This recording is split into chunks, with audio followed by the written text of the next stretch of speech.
하지만 여기서 말한 공약이 제대로 지켜진다면 그래도 지금보다는 더 나은 의료 혜택을 받을 수 있을 것 같으니 향후 5년간 어느 정도 지켜지는지 한번 같이 보시죠.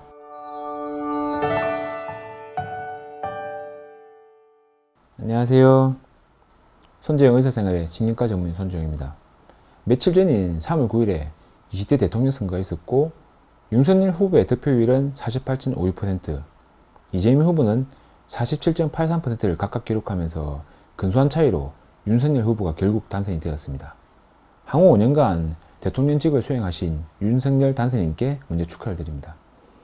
오늘은 제가 일하는 의료계와 관련이 있는 당선인의 의료 관련 권량을 한번 살펴보겠습니다. 첫째, 요즘 상황에서 제일 중요한 코로나19 팬데믹 상태인 감염병 대응체제 강화입니다. 현재 정부가 시행하고 있는 원칙 없는 거리두기로 인해 소상공인과 자영업자의 경제적 피해가 장기화되고 있는 상태에서 코로나19 대응체제를 전면 개편하겠다고 합니다. 이의 내용으로는 코로나19 방역 조치를 좀 더 과학과 빅데이터에 기반하여 시행하고 공공의료기관을 전담병원으로 전환하고 임시병동을 마련한다는 내용이 있습니다. 요즘 계속 늘어나고 있는 코로나19 환자 때문에 소상공인의 피해 규모가 커지고 있는데 이에 대해서도 집중 지원을 한다고 하니 정말 이렇게 시행이 되어 경제적으로 피해를 많이 받는 분들께 적절한 도움이 되었으면 합니다. 둘째, 코로나19 백신 접종 부작용에 대해 피해 회복 국가 책임제 실시입니다. 오늘도 코로나 백신 접종 후에 2달 동안 계속적인 심한 두통과 어지럼증으로 고통받는 환자분께서 저희 병원에 오셨고 제가 진료한 신경과 영역에서도 정말 많은 분들께서 코로나19 백신 접종을 위해 이상 반응을 호소하고 있습니다. 하지만 이와 관련된 정확한 인과관계 확인이 안 되니 피해 보상이 전혀 안 되는 경우가 대부분인데 이 때문에 정부가 아닌 진료하고 있는 병원과 환자분과 마찰이 있는 경우도 종종 있습니다. 이에 코로나19 백신 부작용의 인과관계 전면 책임을 정부가 담당하면서 백신 피해자에게 먼저 치료비를 지원하겠다고 하니 실제 고통받는 분들께 실질적인 도움이 되었으면 합니다. 셋째, 공공정책 수가를 적용하여 필수 의료 국가 책임의 강화입니다. 코로나19 사태와 같은 팬데믹 위기에 대응하기 위해 음압병실, 감염병 환자 중환자실, 응급실을 확대하여 평상시에 이에 확보하겠다고 하니 이러한 시설의 비용을 지원하겠다 합니다. 이러한 시설을 병원에서 확보하기 힘든 이유가 아마도 현재의 의료 수가 때문입니다. 힘들게 환자를 치료하면 치료할수록 오히려 병원에는 적자가 되는 경우가 많으니 이를 위해 공공정책 수가를 도입하겠다고 하니 기대를 한번 해봐야 할 것 같습니다. 넷째, 어르신들께 대상포진 백신 무료 접종 시행입니다. 대상포진의 경우에 만성통증과 합병증을 일으키는 질병으로 2019년에 74만 명이 대상포진으로 고통을 받았습니다.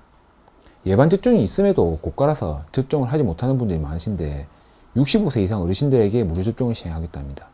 2018년도에 대상포진 백신 무료 접종에 대한 안건이 있었고 당시 4천억 원의 예산을 두고 보류된 적이 있었습니다.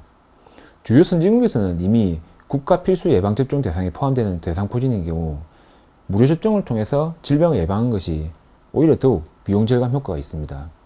개인적으로 대상포진과 대상포진의 신경통을 치료하는 의사로서 타 후보의 탈모 치료 공약에 매년 1,000억 원 이상을 소비하는 정책보다는 훨씬 환영합니다.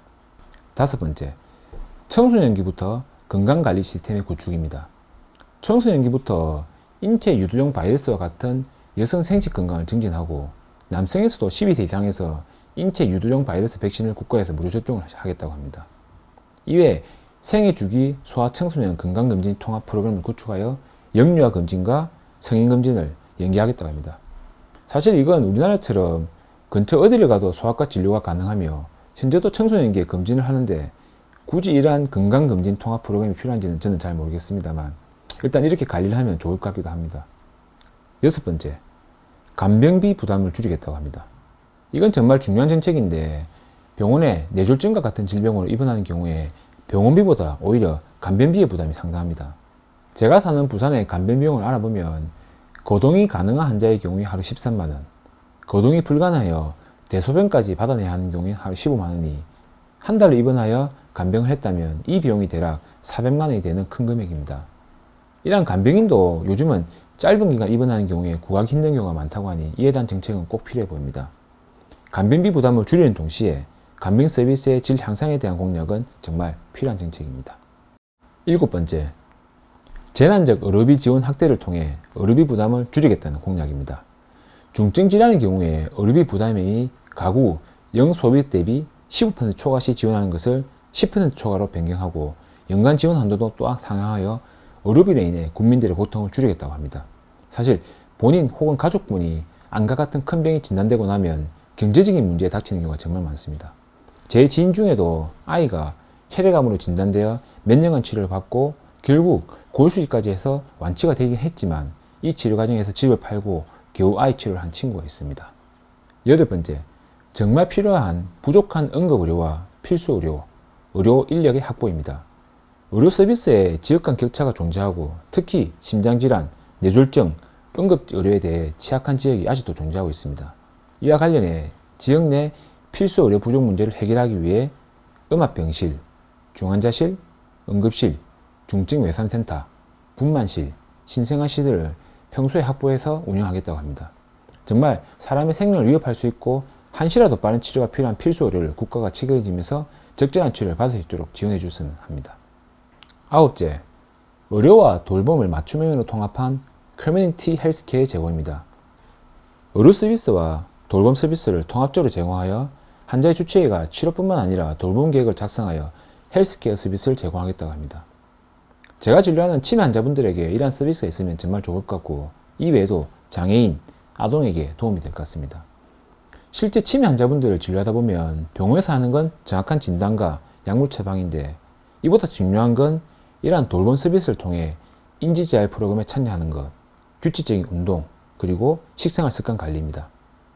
하지만 이러한 부분을 환자 보호자에게만 하라고 하는 경우에 잘 되지 않는 경우가 대부분이니 이러한 통합 프로그램은 정말 좋은 것 같습니다. 10번째, 정신건강 복지 서비스의 확대 강화입니다. 이건 정말로 우리나라에 필요한데 우리나라의 자살률이 1위인데 이에 대한 대책은 정말 필요합니다.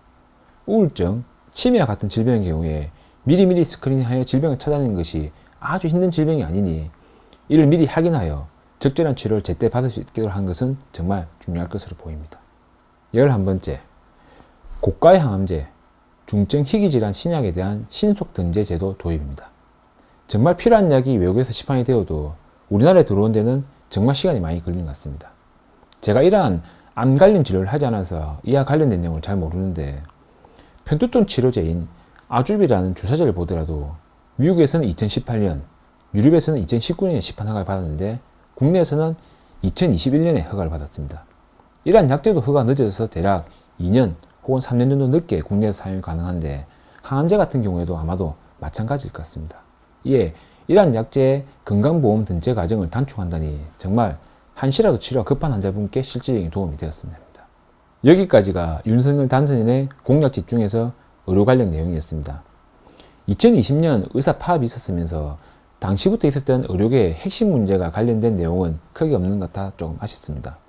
하지만 여기서 말한 공약이 제대로 지켜진다면 그래도 지금보다는 더 나은 의료 혜택을 받을 수 있을 것 같으니 향후 5년간 어느 정도 지켜지는지 한번 같이 보시죠. 그리고 5년 뒤에 이러한 의료 공약이 지켜지는지에 대한 영상을 만들겠습니다. 오늘은 대통령 선거에서 당선된 윤석열 당선인의 의료 관련 공약에 대해 어떤 것들이 있는지에서 한번 살펴보았고 정말로 좀 더 나은 의료 환경이 되기를 기대하면서 마치겠습니다. 오늘 내용이 도움이 되셨다면 구독과 좋아요, 알림 설정까지 부탁드립니다. 감사합니다.